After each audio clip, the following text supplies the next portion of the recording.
Our next session, Climate Communications from Another Angle, Advertising the Overlooked Alley. Please welcome moderator, Freya Williams, Chief Strategy Agency, North America Revolt, Chris Muscardi, Director of Strategy and Campaigns, New Zero World, Earth Public Information Collaborative, and Sebastian Muden, co-author, Sustainable Advertising, How Advertising Can Support a Better Future, Chair, Wrap, Ad Net Zero. Well, hello everybody, and thanks for staying in your seats. And we aim to follow on from the previous couple of sessions in developing the theme of communication. I'm Sebastian Munden, I'm the chair of Ad Net Zero, which was designed to help the advertising industry create momentum around, first of all, solving its own carbon emissions issues, but at the same time also being an ally for the communication of more sustainable products and services, more responsible business. We've been going for 5 years, and our two main pieces of work are the Global Media Sustainability Framework, which is creating a set of acknowledged and peer-reviewed formulae for the carbon footprint of different media channels, so that clients and agencies and media owners can have a conversation about the carbon footprint of the media choices that they make alongside the dollar values. What we've seen so far is every company that goes after reducing carbon in their media supply chain ends up saving money generally, so that's very encouraging. And the other part of the work we do at Ad Net Zero is around increasing confidence in the ad industry around communication. And we have an initiative called Every Brief Counts. And the idea here is to give creative teams a kind of t-shirt sizing on some of the actions that citizens can take that can really make a difference. And whether they're the main point of an ad or just featured in the ad story, that can all contribute. We have about 250 members and supporters across the world, and we're very grateful for their support, without whom we wouldn't exist. So really we're talking about how the advertising communication industry can play its role to accelerate the shift to more sustainable brands and choices.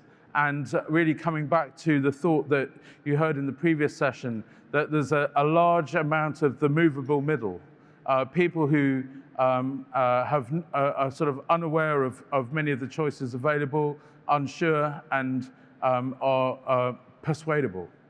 So I have with me two fabulous experts, and very pleased to welcome Freya Williams, who's Chief Strategy Officer for North America for Revolt, and Chris Muscardi, who's the Director of Strategy and Campaigns for New Zero World, the Earth Public Information Collective, otherwise known as EPIC, and VP of Client Experience at Green Thread. So great to have both of you with us today. Maybe Freya, starting with you. My background is in marketing. I worked at Unilever for over 30 years, and I've always really seen this as a kind of innovation challenge or opportunity to make better products, to create better services. Tell us a little bit about how Revolt is advising clients about mainstreaming the appeal of more sustainable or responsible products and services, which is so needed for both environmental and economic reasons. Absolutely. Well, Sebastian, first of all, thank you very much for including Revolt on your panel today. We're proud members of Ad Net Zero, and we are a sustainability and positive impact consulting group. We like to say we help build brands the world wants more of, brands that consumers want to buy from, investors want to invest in, and employees want to work for. And to give you a sense of how we think about this challenge, I'd invite the audience to just close your eyes and picture a sustainable brand.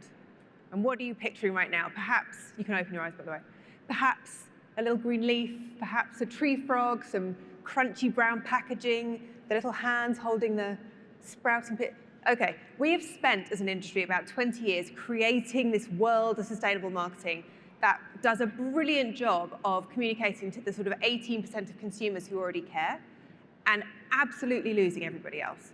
And most of the brands in the world that we work with very large global brands, don't need that audience. They need to engage mainstream, mega global brands. And for them, engaging that middle audience is exactly, to your point, the mainstream audience is where we need to be. So instead of thinking about what your brand can do for sustainability and how you can make sure you're telling the audience about your recycled packaging, we actually like to say to brand teams, let's ask instead what sustainability might be able to do for our brand, because we know consumers want this if we can get the marketing right. Sustainability can be a way to, as you said, unlock new innovation ideas, new differentiating reasons to believe. And we actually have a whole new 9 framework of the 9 ways that sustainability can really help enhance your brand. And marketers are one of the key audiences for that, because often they may have their heads on a different way about this. So instead of thinking about those green leaves and tree frogs and polar bears that have resulted in research that shows that 50% of Americans think sustainability is for crunchy granola hippies and rich elitist snobs, not people like them. 85% of Americans thinking that sustainability is for women, not for men, which you can see how that does not feel mainstream. Let's instead think about brands like P&G's Tide is a great example. They invented their cold water product. They advertised in the Super Bowl with iced tea and other people with ice in their name, talking to you about how cool this cold water washing was, and by the way, it saves you $150 a year. Or think about Lay's, who don't talk about regenerative agriculture and their supply chain farming initiatives. They talk about American farming families and how their work supports those to deliver better quality potatoes and better quality ingredients. So for us, this is all about, mainstream is crucial, and this is where marketing can really come in. I started my journey on this topic at Ogilvy, and David Ogilvy used to always say, you can't bore the consumer into buying your product. You can only interest them in doing so. And I just ask you to think about whether your sustainability marketing communications is terribly interesting, or is it really just a little bit boring?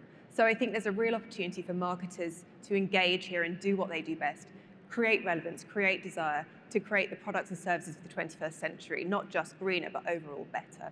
That's sort of some of how we think about it. So the examples that you're giving are really, it's the responsibility of the companies to sort out the sustainability of their products or services, and then really to kind of go full speed around the category drivers. And you buy Lay's for taste and for the snack. You buy Tide in order to get a great result. So actually, it's back on the companies. Do the right thing and then market in exciting and interesting ways. And do it not just because it's the right thing to do, because if you get it right, you're going to unlock growth. So that's actually when Matt Bourne and I wrote the book Sustainable Advertising. That was one of the things that we changed our minds on as we did the research and really came to this point of view. When we started, I think we thought we were going to be in a world of green claims and substantiation. And as the penny dropped, the best EV ad is the EV ad for a vehicle that just has the pure joy of driving. And the fact that it's more sustainable, that's a great thing. But we want to get back to selling cars on the joy of driving, maybe. And Chris, in your work, you've done quite a lot of thought about leading with personal benefits and really coming to a point where you've taken this sort of line of thought one step further. Maybe you'd like to explain the thinking on that. Yeah, absolutely. So again, thank you for having me here. Really appreciate this opportunity. So at the Earth Public Information Collaborative, as Sebastian mentioned, we shorten it to EPIC because otherwise it's a mouthful. We have really dug into the behavioral science behind how we can get this category to grow. As Freya just mentioned, 18%, I believe, was the sort of category right now. And when we've found through all the research from AdNet Zero, research from Potential Energy and Kantar and any number of other amazing organizations, we've found that when you actually reframe these topics through a lens of things that matter to people, when you come at this from audience first, who is your audience? How do they identify what's important to them? You can literally draw a straight line from who somebody is as a person right back to one or more planetary systems that supports who they are.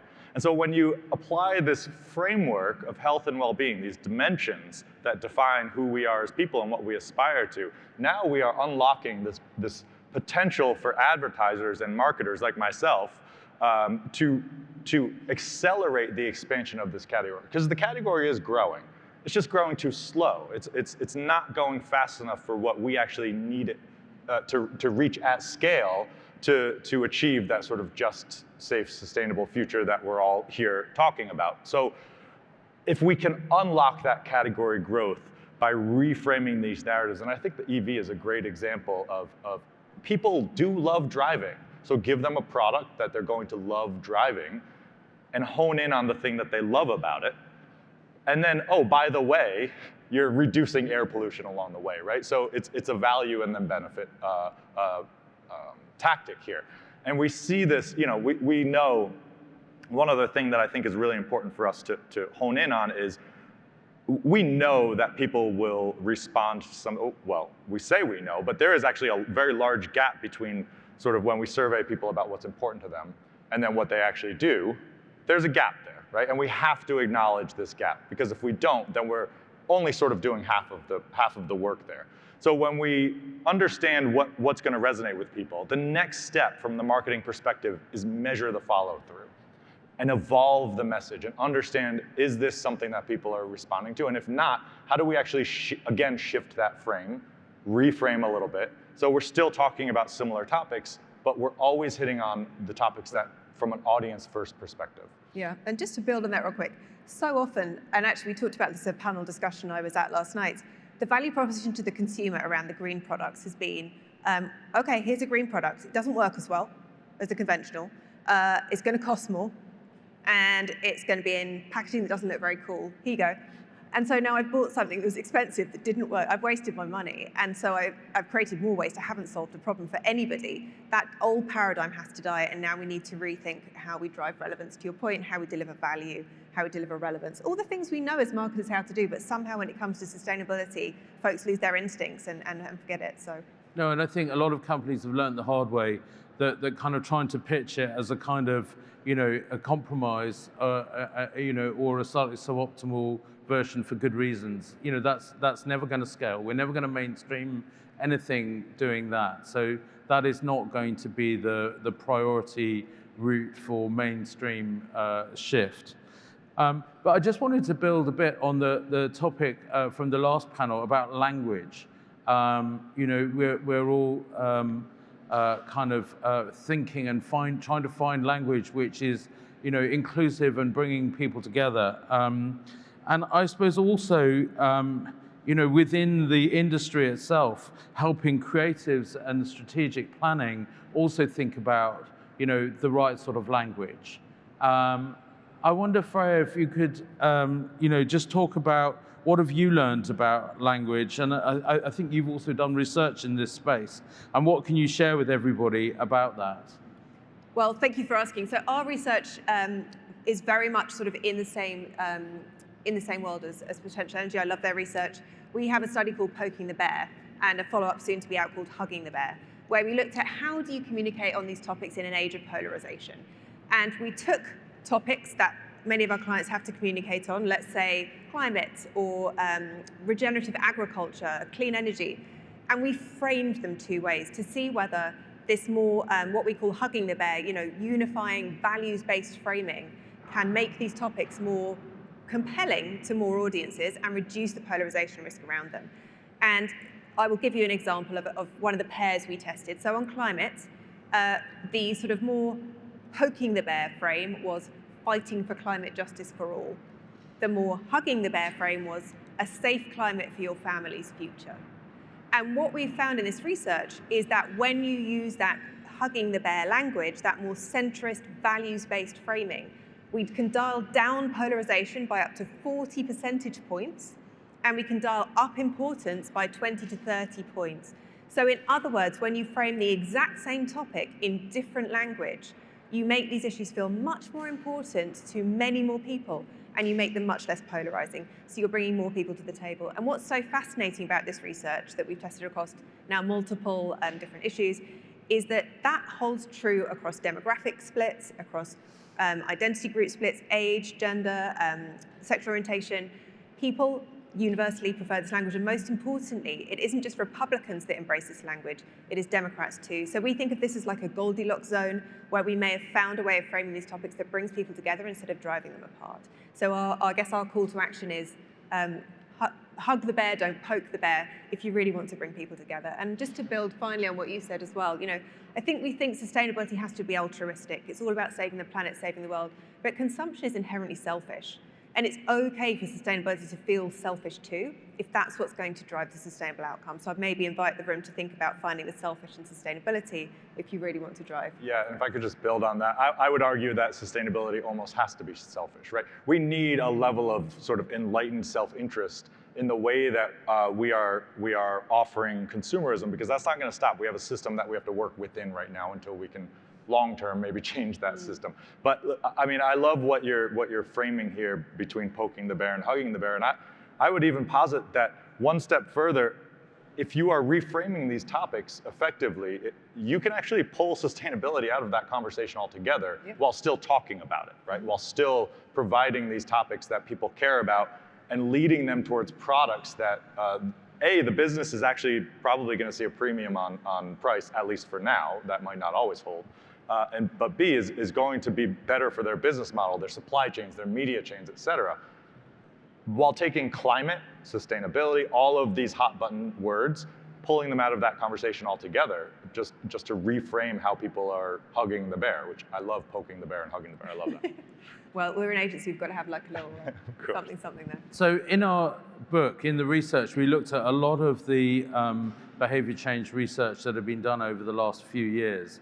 And there were 2 points which, in addition to this point on language, which were very interesting, which is that generally speaking, a more optimistic language about a better future basically seemed much more effective in all the case studies that we looked at. And actually the kind of, stereotypes of kind of nature in distress caused a sort of paralysis and didn't really actually lend itself, because citizens found it very hard to connect that distress to the purchasing decisions that they've been making. So I'm very much of the view that actually we have to take this down to category by category, each purchase decision, and we have to make the better brands bigger and the bigger brands better in order to kind of really drive that. And of course, some category switching. There may be some different forms of home heating or home energy or personal transport, that can also then be part of that kind of conversation, but framed in a positive and optimistic view about the future. And the other thing that was very interesting in a lot of the research was about messengers and having the right kind of people. And you touched on this, people like us, whoever they are.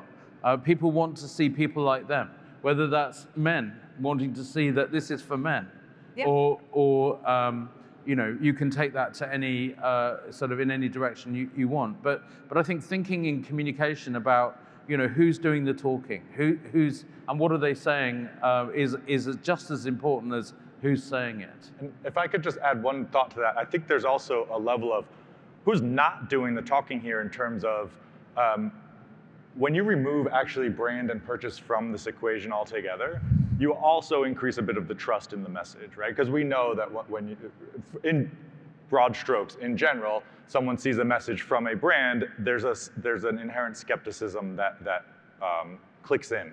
But if these brands, if these organizations, if these industries work together to rise all boats, so to speak, maybe the pun is not the best these days, right? But if we are trying to lift all boats together through some of these brand agnostic communications that are shifting norms towards the products and services that the brands can then market to these audiences, I think the combination of all these different tactics is really critical to being able to grow this category that we've been talking about. And of course, the partnership between media owners and their content and the advertising which supports it, I think is also a very important relationship.